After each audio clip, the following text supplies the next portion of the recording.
What's good, my Whimsy Squad? It's no, that's not me. I'm Alright, what the hell? No. Can't I just get my name through?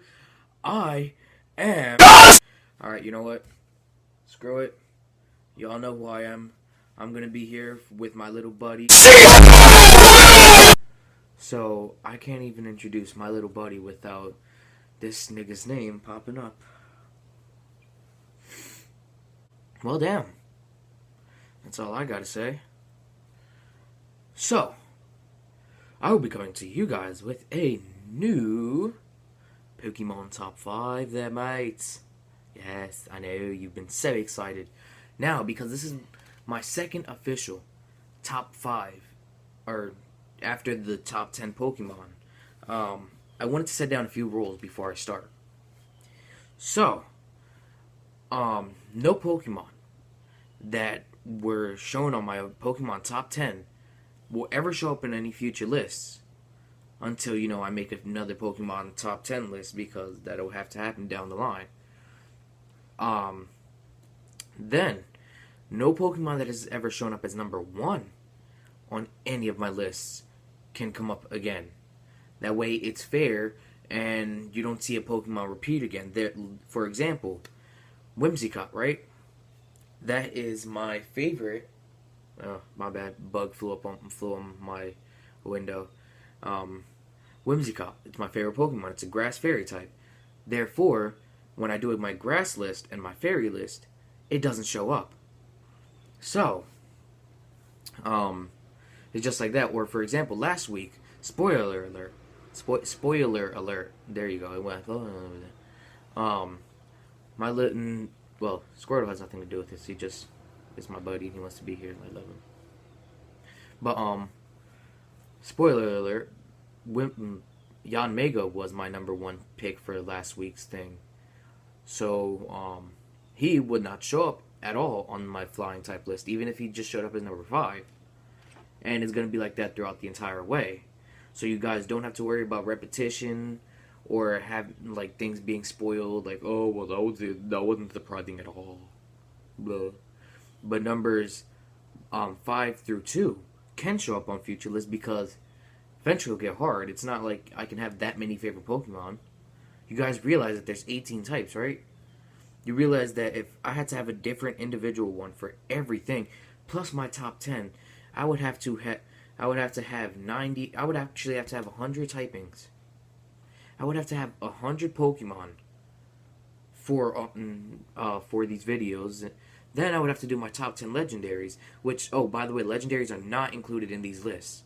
That way, it's more fun, That way, we're not seeing legend. I was gonna spoil another one, but we're not seeing any legendaries on these lists. So, on to my Pokemon top 5. What do you got to say for yourself? Squirtle, Squirtle! Oh my god. He didn't come. Damn it. Well, on to the top 5. See you in a future video, Squirtle. Top 5 Dark Pokemon! Coming in at number 5, it's the Illusion Fox Pokemon, Zoroark, or as I call, Shang Tsung, or Mystique, like if it's boy or girl, sometimes they gotta get 2 different nicknames. Well, I'm gonna go first with the Pokédex description. It says, stories say those who tried to catch Zoroark were trapped in an illusion and punished. Well, see, I was never trapped in an illusion nor punished, but I'm just a beast like that. What can I say, right? But no, this Pokemon, when I saw it in the movie Zoroark Masters of Illusions, I had automatically liked the Pokemon. But when playing through with it in Gen 5, see, I sucked at, and I really didn't understand moves at the time, so it was pretty bad. At first I thought he sucked. It turns out, as I grew older, I found out no, it was just me. I just sucked massive amounts of ass at the game. So it happened, right? I wasn't a Pokemon's master at the time. So, I had grown a dislike towards the Pokemon, but as I got into competitive, I started playing with the Pokemon, just trying to create new teams, and I finally found out how amazing it is. And, spoiler alert. Or, wait, no, not spoiler alert. Yeah, no. Yeah.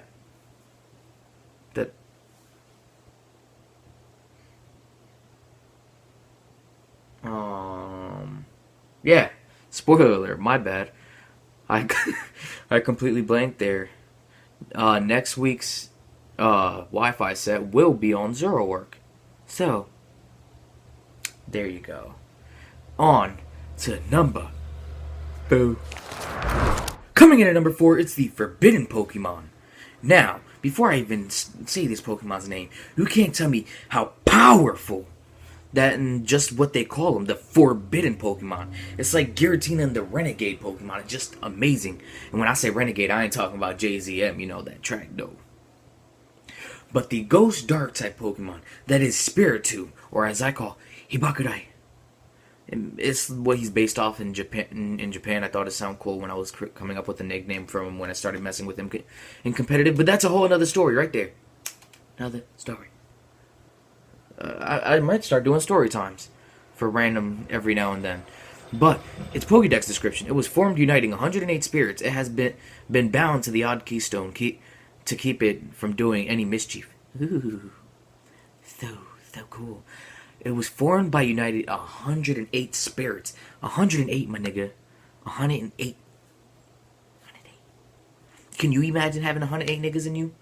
And then his shiny design is just beautiful. Even his normal design with the purple, because you know I loves me some purple, but the shiny is also just amazing. Then it's a Ghost Dark type, and when I had first used it back in 5th gen, it had no weaknesses, and even now it's just fairy, and I can always run a poison type to poison or steel type to cover fairies, so that's whatever. I personally love this Pokemon. I wish it was a bit stronger, but you know, we can always get a Mega, right? Right? We got Mega Mawile and Sableye. We better get a Mega Spiritomb. That would be so good, you know. Awesome. Imagine the design on that. Why am I still wearing this hat? I don't even care either. I will go the rest of this video without my hat. So, on to number 3. Coming in at number 3, it's the Ogre Scorpion Pokemon. Deathstalker. Drapion. Now, at first people will probably look at the nickname like Deathstalker and be like, oh, well, that's kind of corny and like 10-year-oldy. But no, actually, a Deathstalker is one of the most poisonous scorpions in the world. That's why I call him Deathstalker. And then, with a name like Deathstalker, it's dark. And, you know, this is a dark type list, so, you know, he's a dark type. He is the dark poison type. It takes pride in its strength. Even though it can tear foes apart, it finishes them off with powerful poison. Can you say fatality? Because I can, and I just did. But, so this Pokemon, right, it just represents power. It's power incarnate. Like how Brock Lesnar is the beast incarnate. Like, this Pokemon is just amazing. And I couldn't have it any way without having this Pokemon on the list. The Ogre Scorpion Pokemon. Drapion. Deathstalker. I love the design as a kid. I love its shiny. I love its normal. I love everything about this Pokemon. And plus, it's pretty strong. Again, could get a Mega and become even stronger, but it's pretty damn strong itself. So, on to number 2. Coming in at number 2, it's the Intimidation Pokemon. Again, when it comes to powerful. Not trying to copy off Nappy and all, but you know, he's right when it comes down to it. Powerful Pokédex names and classifications. The Intimidation Pokemon. That is Crocodile. And again, with bringing up Nappy, Liability. I just thought it was a perfect name after, like, when I heard Nappy call it, I just thought, perfect name for Crocodile. Why would I just change it? When something's perfect, why change it? You know what they say, if it's broke, don't fix it. If it's broke, don't fix it. Yep. Well then, apparently now they say if it's broke, don't fix it. Y'all niggas know what I meant. If it ain't broke, don't fix it. So, this Pokemon, they never allow their prey to escape. Their jaws are so powerful, they can crush the body of an automobile. Damn! These niggas just destroying automobiles now? Is this the nigga who really killed Steve Irwin? Oh wait, no, never mind. That was Mantine.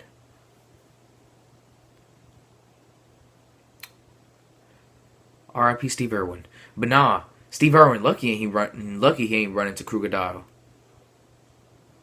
Crocodile, you cheeky, powerful bastard.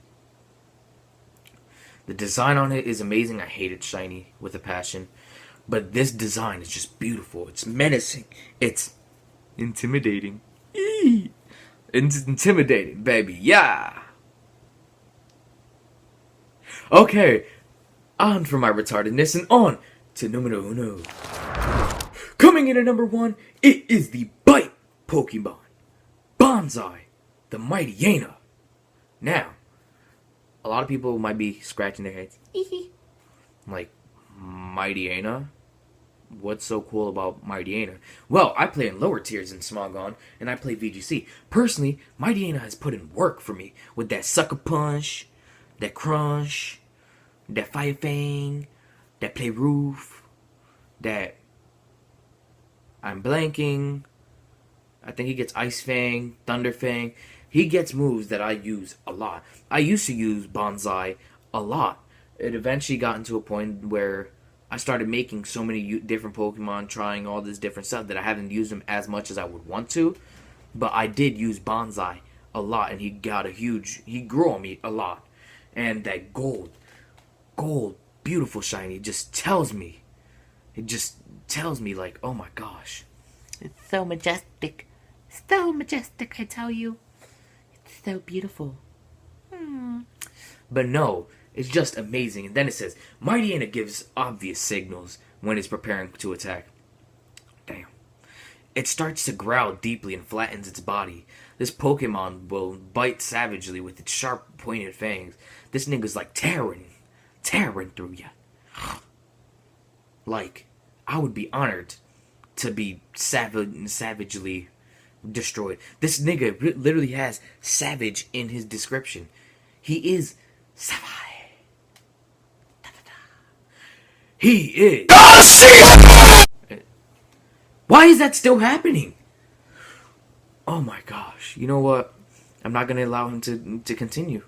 I am moving on to the outro, niggas.